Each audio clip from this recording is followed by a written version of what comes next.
She's a super soph, she's super Sophie. Hi, welcome back to Kayaks and Cryptids. I'm Coco. I'm Matt. And we thought we would do kind of, quite a Q&A, but we wanted to give a little bit of our origin story, why we decided to make this channel, maybe a little bit about our favorite cryptids, and why we wanted to get into kayaking. Let's get started. The first question for me that I would want to know if I was looking at someone else's channel is what prompted us to start this channel. There's a lot of other weirdos out there like us. People who are into lots of different things. Thought maybe that you'd have fun joining us on some of our adventures.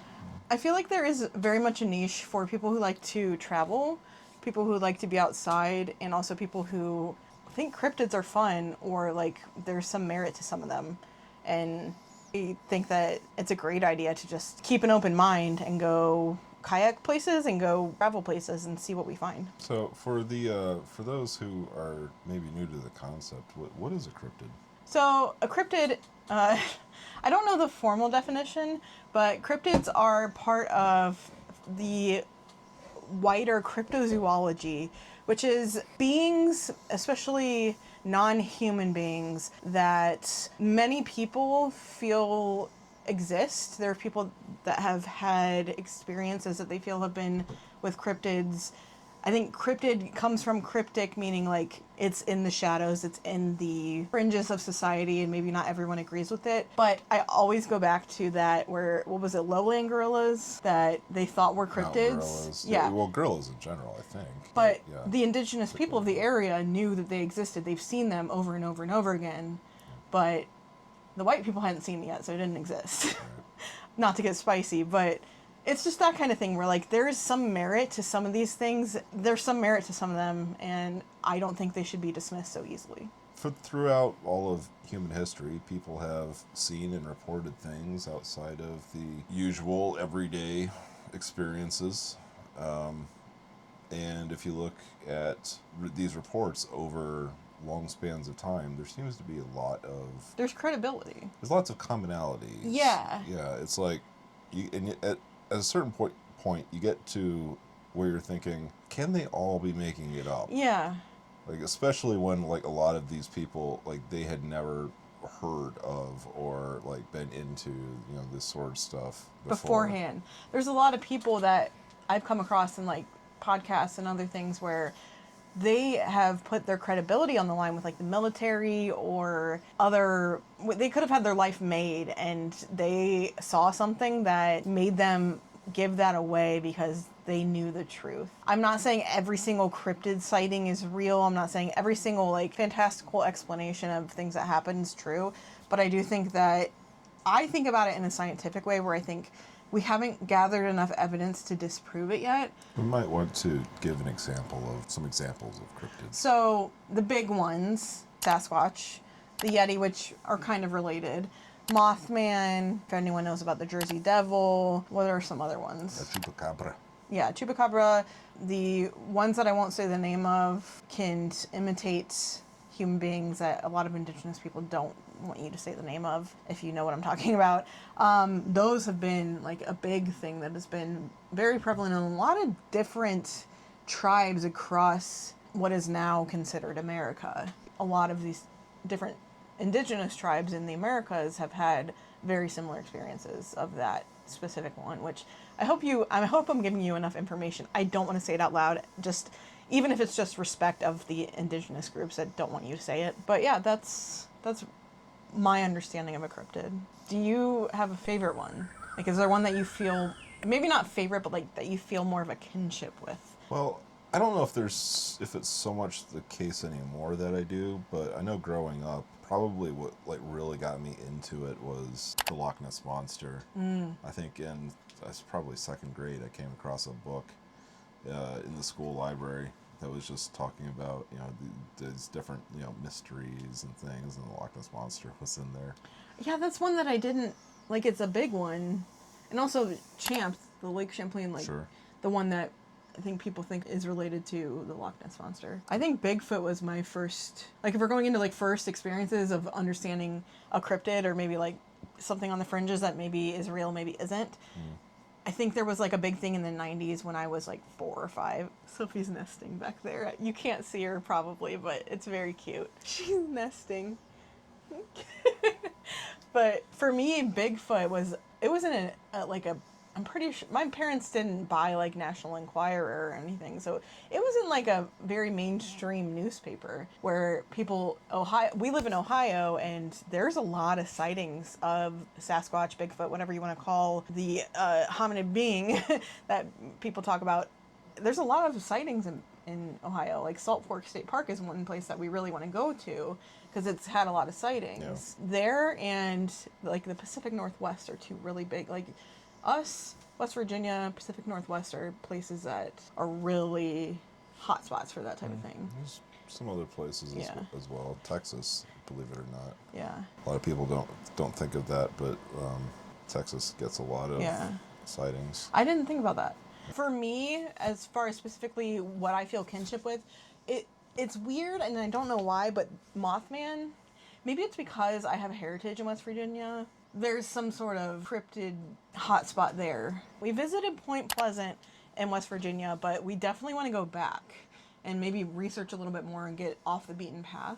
We want to go there for the Mothman Festival. Oh yeah, that would be incredible. I think Mothman for me, it's just like, I think he's misunderstood because Mothman is a cryptid that, the big thing that occurred was in Point Pleasant. I think it was the 1950s. How do we know that Mothman is a Mothman? We don't. I think it's just that people automatically assume man. I don't know. Did they see genitals? Did they ask pronouns? Yeah, I don't know. But moth person, I feel like, maybe I just feel misunderstood, but I feel like Mothman is misunderstood because Mothman is known to be a being that comes about and is around right before disasters happen. There was a bridge collapse in West Virginia in Point Pleasant. I don't remember exactly what year it was. This isn't a video that we've done like specific research for Mothman. I know it was the 1950s or 1960s, and a lot of people who like previously had never been into any sort of fringe things, if you go to the Mothman Museum, there's like 20-30 people writing down their experiences, and they're all very similar of seeing this moth-like, human-like creature before this bridge collapse. And I think it's not that Mothman is causing these things, but maybe trying to warn. I know a lot of people have that feeling. This being is trying to warn people of impending doom. So I find that really interesting, and I think like I tend to side with the misunderstood. So maybe that's why like a lot of people think Mothman might be bad. They ask you how you are, you just have to say that you're fine when you're not really fine, but you just... We'll probably have some Mothman dedicated content. Oh yeah, absolutely.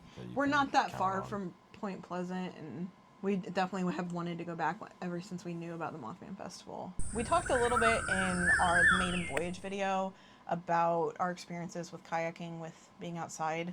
This isn't just going to be kayaking. We are going to do like other outdoorsy things, probably like hiking, other things that we enjoy, but our main thing is kayaking and wanting to get more into that and experience it. I know for me, even the first time I kayaked as a teenager, you see things in such a different way. You see the world, you see the area you're in such a different way. Like, we wouldn't have seen the heron, all those ducks that we saw, even just in like an hour and a half, 2 hours of being out on a reservoir. And for me, it just feels like kind of a different perspective. Plus, I actually end up enjoying exercise. Like, my brain does well with it when I do it, but I don't love going to a gym. And for me, kayaking is one of those things where it's like hiking, kayaking, those are things that my mind can focus on the cool things I see around me, the nature. It literally grounds me, but I'm also getting some exercise. What do you feel about kayaking? Do you have a similar feeling, or is there something different that draws you to it? No, it's just similar to what you said. It's, just being out there sort of in nature rather than observing it from, through a window or something. I have always enjoyed being on the water. Coast Guard history. Yeah, I'm a former sailor, so, He still talks to me about how he misses the boat sometimes, which I understand. Like, I get how that would be an experience that you would really miss. Yep. It's hard to replicate. So, it's, of course, a kayak is nothing like a high-endurance cutter, but is just being out there on the water, that experience of just kind of being in and amongst the elements. Where most of the horizon around you, at where you look, is water. Maybe that like helps you a little bit, even though it's not the same as being on a bigger boat like a cutter. Yeah. So what other outdoor things do you like to do? I personally, you know this already, but for the viewers out there, I love to hike. I like just exploring and looking at little mushrooms.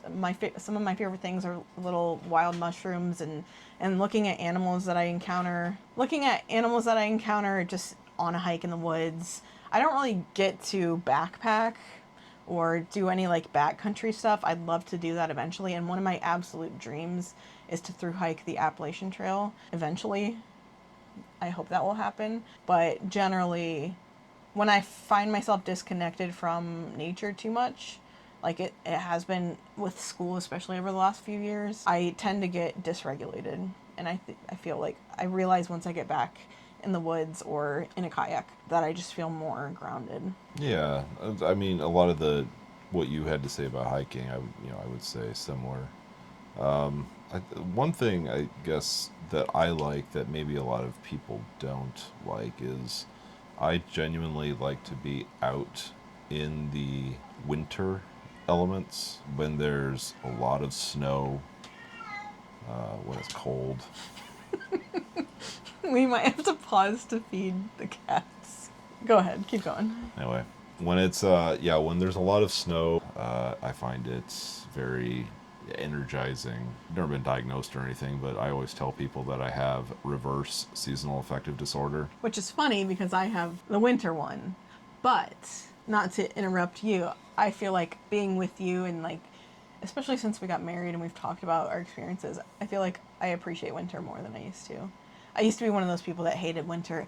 But honestly, I feel like my hatred of winter is mostly just having to navigate capitalism in winter. Like, Having to deal with going to work. yeah, it should be the time where you're resting and maybe you got to literally play in the snow. Who cares if you're in your 30s? Like, just gallivant around the snow, spend some time out there, snowmobile or like ski or like cross country ski, whatever people do in places that have more predictable winters or more snow in the winters. I think that I would appreciate that more if it's not like something where I had to get up and go to class. I think they try to salt in the winter, but going to class and walking through the snow and ice in the winter with a full backpack bothers me, but I feel like if I was of my own accord, I would enjoy it more, and I think I have started to enjoy it more, especially with how brutal summers have gotten, especially in Ohio. Anyway, sorry to interrupt you, but... No? But yeah, I mean, I feel like there are probably going to be some people, like, if we get enough reach, that will appreciate how you appreciate winter. There's Cecilia Blomdahl is somebody that I follow, and we have watched videos together. She lives on Svalbard, which is, like, the most northernmost island before you get to the Arctic Circle, and it's basically like you're living on the Arctic Circle. They have seasons where you can see the grass and everything in the summer, but it's midnight sun. You're 6 months of sun all the time, but then polar night, and it's interesting because they have such an appreciation for each time of that year, and it makes me appreciate that more. I've always thought like a freshly fallen snow is beautiful, but I really started feeling that once you told me, I think, about Svalbard before I ever saw one of her videos, but like I could now see myself living there or like up north somewhere where maybe there's more. Huh? I would love that. Yeah. Maybe eventually. That's one of our dream places eventually. But honestly, I was born in the summer, but I've been liking summer less and less since I've been an adult, now that I don't get summers necessarily off from any responsibilities. But yeah. All right, if the framing looks different, we had to feed the cats their nightcap, which is just like half of what they get for dinner. Otherwise, they riot at 4 a.m. Insert zombie horde footage here. Jinx just pulling anything she can grab through the door. So I had some other thoughts while we were doing that. And one of them for me is asking you, which I'll let you answer first, is what do you hope to get out of posting videos and having this channel? What do you think is your main goal? My goal is to just have an excuse to go out and have some fun and adventures. Yeah. Honestly. Go have fun with you. Yeah. I want to do that, obviously, as well. It is an excuse to be able to do that. I also think it's just fun to document that type of thing. And whether or not, say we don't have anyone viewing a video, I can go back in 3 years and be like, oh, remember that trip here? But I also, with having had a YouTube channel that's like, I'm still under 1,000 on my main channel, but having a little tiny community of people that... Bubble 2, main channel. Yeah. Having that little community of people that sometimes comment on my videos, or like maybe a new person finds me, it's so exciting to share that with people. And it almost feels like you would if you like went on a local hiking group hike or something, you know. I want to use that to find like-minded people. Maybe they don't live in the same state as me. Maybe there's another couple like us that loves to hunt cryptids and travel and kayak and do all these outdoorsy things, but maybe they wouldn't find us otherwise. I think that would be really cool. I'm not expecting anything out of it other than maybe a little bit of community, which I would love, and also just documenting the things we would already do, which we have, some of them we have done, like we went to Point Pleasant, we've hiked, we've done some of this other stuff. I'm just a person that really likes to document that type of thing, and it's really fun to look back on. And also just like, say we do find some evidence that maybe other people haven't. Once we go poking around. Maybe we shouldn't poke around too much in certain places, but who knows? I want to show people maybe that don't live in the Midwest, that the Midwest isn't all corn and Mennonite communities, which, nothing against corn or Mennonite, but... Something's against something, yeah. But I feel like the Midwest is really misunderstood.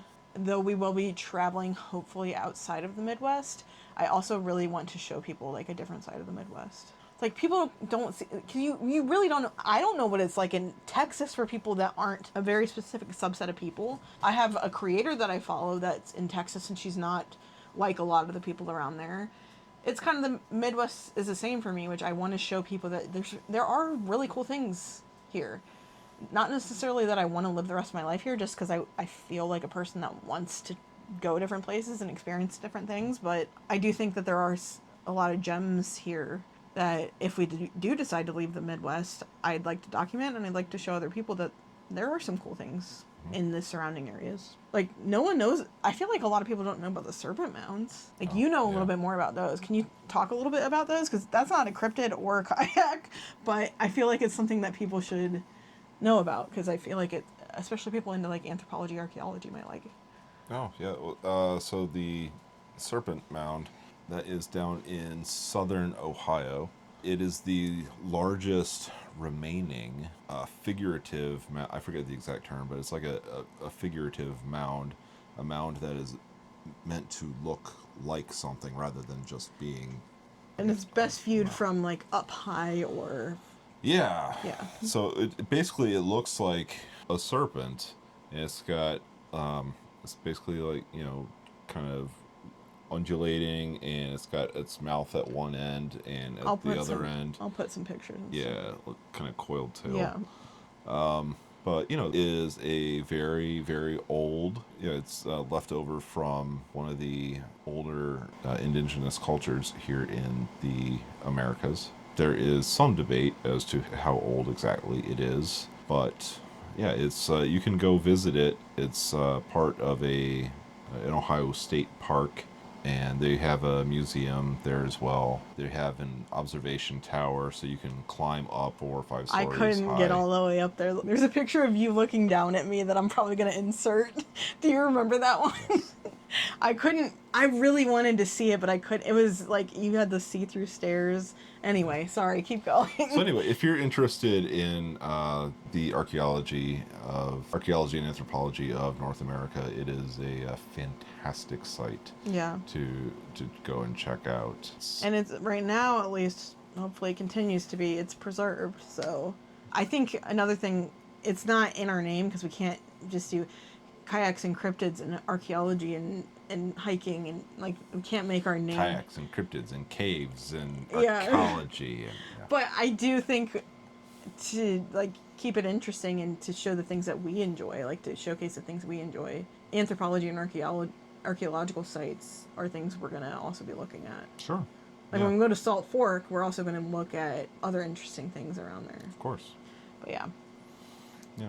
we're going to be somewhat eclectic on what we show you. It's a niche that I feel like more people are a part of than they realize. Yeah. Where it's like you like cryptids and you like being outside, but you also really like anthropology and just like paleontology, archaeology, all the ologies. I want to turn it on you and see if you have any questions you wanted to ask me or anything that you've thought of about the channel that you want us to both answer. Ghosts.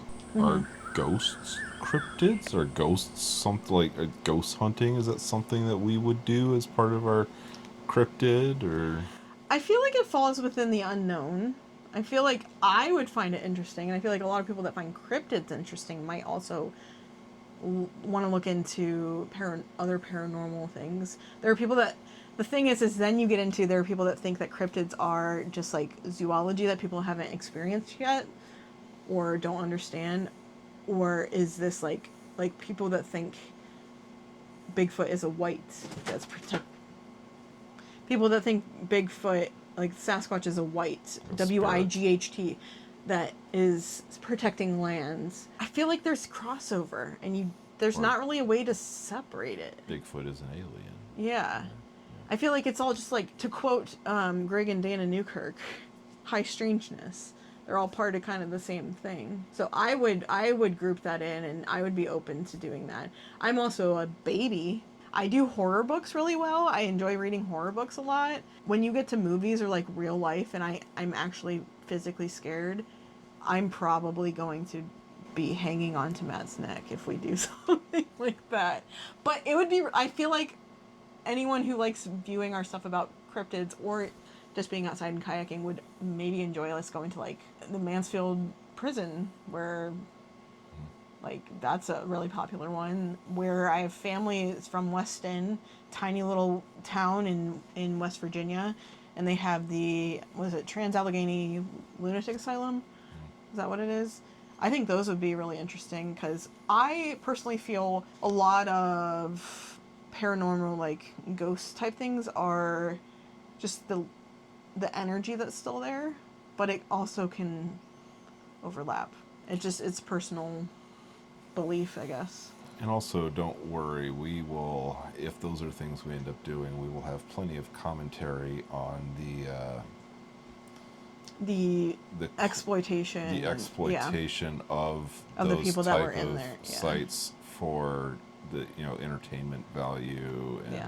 And that's not, it's something that we will be nuanced about, and everything that we're going to be talking about is going to have nuance. It's not like, oh, look at this fun thing for only entertainment. It's like, no, this is the land that we are on, this is the people that were possibly exploited. A lot of paranormal things, a lot of things come from trauma of human beings and other animals that a lot of people don't recognize. They just further exploit the people that have already suffered. So we will definitely be nuanced about that type of thing. It's not something that we're going to go there and be like, oh, this is just content, because that's not the type of people that we are. Yeah, I'm not interested in watching stuff like that, so I have no interest in making stuff like that. And it's hard to find that kind of niche of. That's why I do like to shout. Like, I want to shout out Greg and Dana Newkirk, because they are nuanced as well, and they kind of deal in that high strangeness. And it's a really small niche of creators that are into this type of thing that will actually talk about it. And I think it's important. I think more people would appreciate it and maybe get into it if they weren't just like, oh, this feels yucky. You know what I mean? Yeah. But I think right now is probably around the time for closing thoughts. I just want to say that if you have found this channel, I really appreciate if you've watched anything. I hope maybe something here has piqued your interest, because it's just like the amalgamation of our interests. Hope that you're excited for more things to come. We are so excited just to have adventures and document them, even if, like I said, many people don't watch them, because I think it's this fun little niche that should be documented if somebody is there that maybe might enjoy it. Yeah, and if you have any ideas for stuff we should check out, or any stories or experiences to share, feel free to put that in the comments below. We may build that into some future episodes, some places that we check out, or if you don't mind, we may even share some of those experiences you have shared with us. Yeah, let us know. Like, if you put it in the comments or you email me, maybe we'll set up a specific email for that channel. Let us know if it's something that is okay to share or add to our itinerary, and we might do that. So thank you so much. I hope you have a great rest of your day. I guess just maybe this isn't our tagline, but stay weird. Thanks. Bye. Bye. Bye.